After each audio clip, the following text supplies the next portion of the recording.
Quarter final ম্যাচের আগেই Argentina এবং ইকুয়েডরের ম্যাচটায় হয়ে গেল ভবিষ্যৎবাণী কে জিতবে এই কোয়ার্টার ফাইনাল। আজ আমরা আপনাদেরকে ভবিষ্যৎবাণী দেখাতে চলেছি এবং শোনাতে চলেছি, যেখানে বাজ পাখি করলো ভবিষ্যৎবাণী, যেখানে অবশ্যই এই কোপা আমেরিকার একটি ম্যাচে কিন্তু বাজ পাখি ভবিষ্যৎবাণী করেছে, অবশ্যই ভিডিওর মাধ্যমে জানিয়েছি।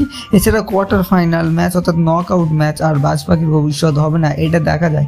এখানে কিন্তু একটা বড় মার্জিনে জিততে পারে আর্জেন্টিনা, যেটি এই 80% থেকে 90% কিন্তু কনফার্ম হয়। বিশ্বকাপে আপনারা দেখেছেন, বিশ্বকাপে এমন আমি একটা চ্যালেঞ্জ নিয়েছিলাম যে আর্জেন্টিনা যদি না বিশ্বকাপ জেতে আমি আমার ইউটিউব চ্যানেল ডিলিট করবো। তো অবশ্যই আপনারা জানেন যে ইউটিউব চ্যানেল ডিলিট করতে হয়নি, কারণ আর্জেন্টিনা বিশ্বকাপ জিতেছে।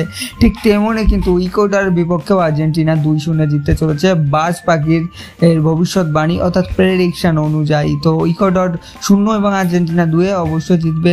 তো অবশ্যই আপনাদের মতামত চাইছি। ভিডিও যদি ভালো লেগে থাকে লাইক, কমেন্ট, শেয়ার, সাথে সাবস্ক্রাইব করে আমরা চ্যানেলের সাথে জুড়ে থাকবেন এরকম ধরনের ভিডিও সবার আগে পাওয়ার জন্য। কোপা আমেরিকা এছাড়া ইউটিউব ভিডিও আসতে চলেছে, লাইক করে রাখো।